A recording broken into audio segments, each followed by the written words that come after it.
Hey there, and welcome to Life's Just Perfect. I'm Brenna Stebbins, a wife, mom, and full-time realtor here in North Carolina. 7 years ago, I transplanted from a tiny town in Maine to an only slightly bigger small town, and let me tell you, it has been a journey. Let's be real, these middle years, the ones where you're too old to hang out in the McDonald's playground but still figuring out what you want to be when you grow up, they're messy, magical, and nobody talks about it enough. Perfect is all about perception. What's perfect for one person might not look like perfection to another, but that doesn't make it any less beautiful. So let's dive in and embrace the chaos and talk about everything that leads us to our own version of perfect. Hey guys, this is going to be a little quick episode. I know that most of them are pretty quick, but this one will be short and sweet. I am keeping myself accountable to the fact that I said that I was going to focus on the little things this year and the things that make me happy and the little wins and those kinds of things. So today, and I want you to do this with me, I want you to think about your favorite part of the day. What is the one thing that you look forward to each and every day? And I have to tell you, for me, for a while, honestly, I was going to bed. Let me go home. Let me have a nice soft blanket and the lights off and it quiet. Just let me go to sleep. And I still, don't get me wrong, I love bedtime. It's like a reward after a long day. You know what I mean? For some people it's to go home and watch TV. And I mean, I get into TV shows. I enjoy doing that, but it's not as important to me as crawling into bed and closing my eyes. But that is not my favorite part of the day anymore.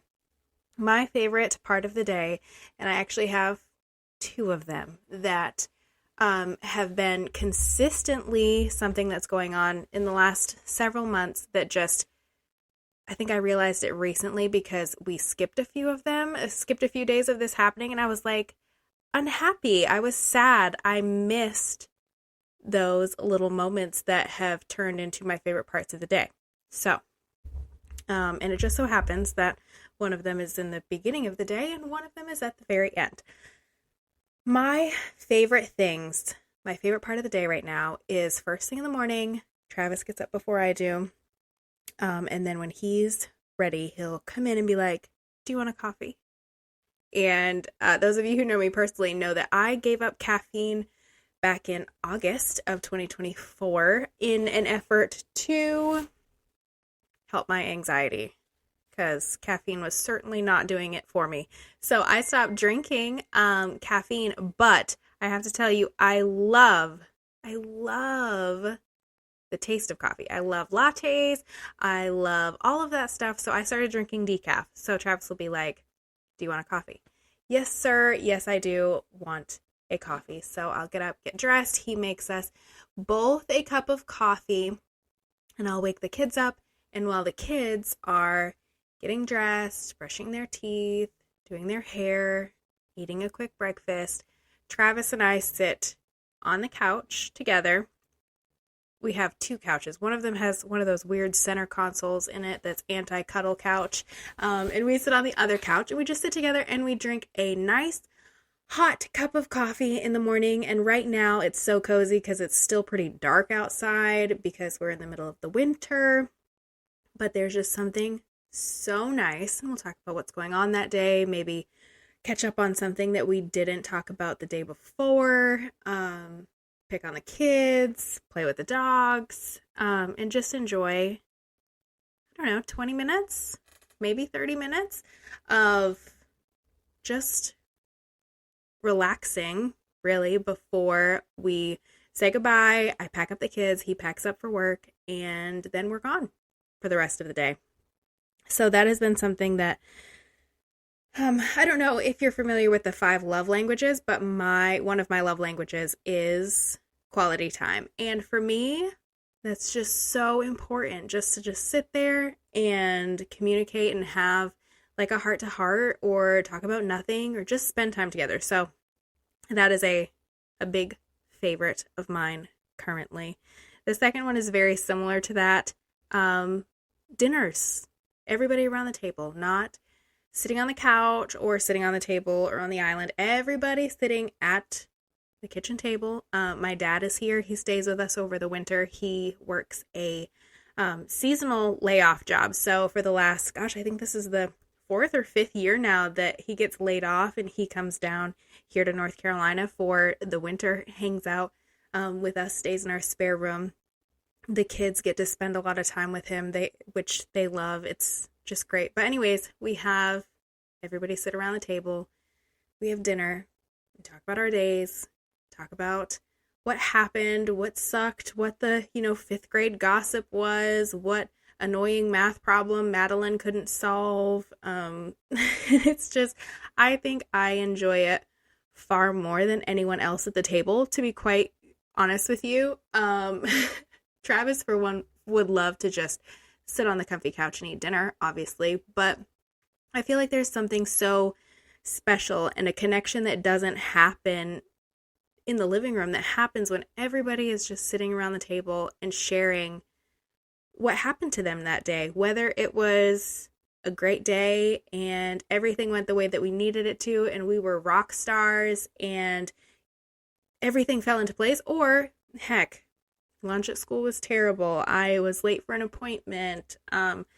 There's a million things that could go wrong, but I don't know. There's something about sitting as a little squad around the table and sharing the things that were important to us, or the things that were funny, or the things that made us sad, that I just love that so much. And again, it's 30 minutes, 45 minutes of just hanging out, spending time, being there with one another before we all clean up, do the dishes, take care of dinner, and then sit down and, play a game or watch TV or those kinds of things. And I've really been trying to be more aware of the things throughout the day that I'm like, oh, that made me happy. And those are the two biggest things right now that, like I said, I think it was last week that we didn't have coffee together and nobody was sitting at the table. Things were busy. We just had a lot going on.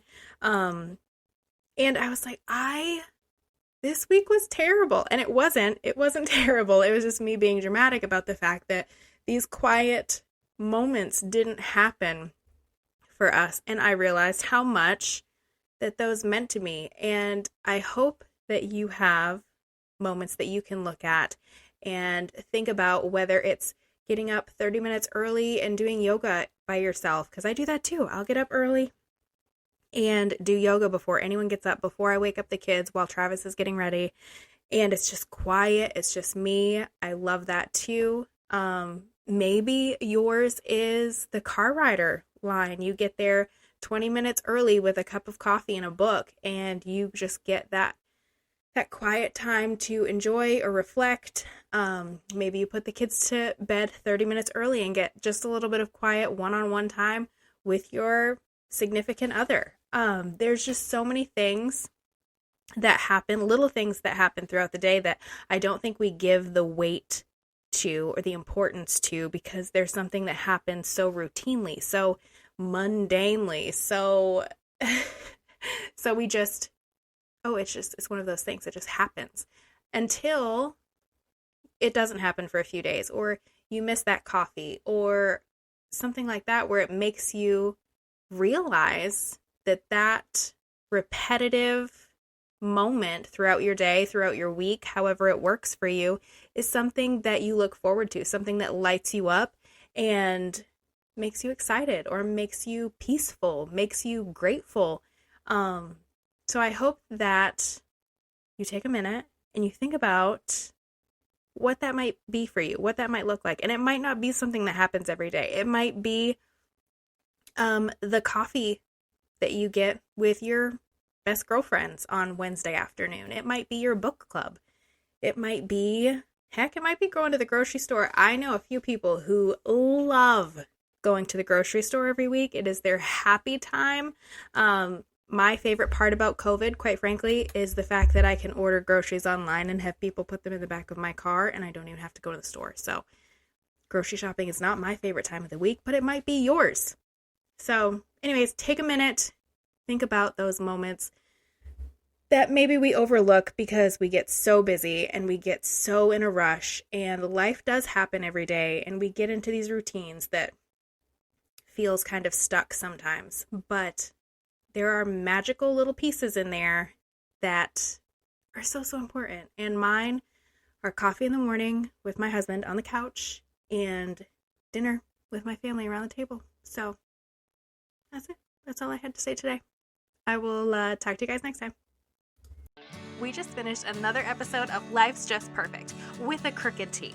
If you loved what you heard, don't forget to subscribe, share, and leave a review. And until next time, let's keep redefining the word perfect.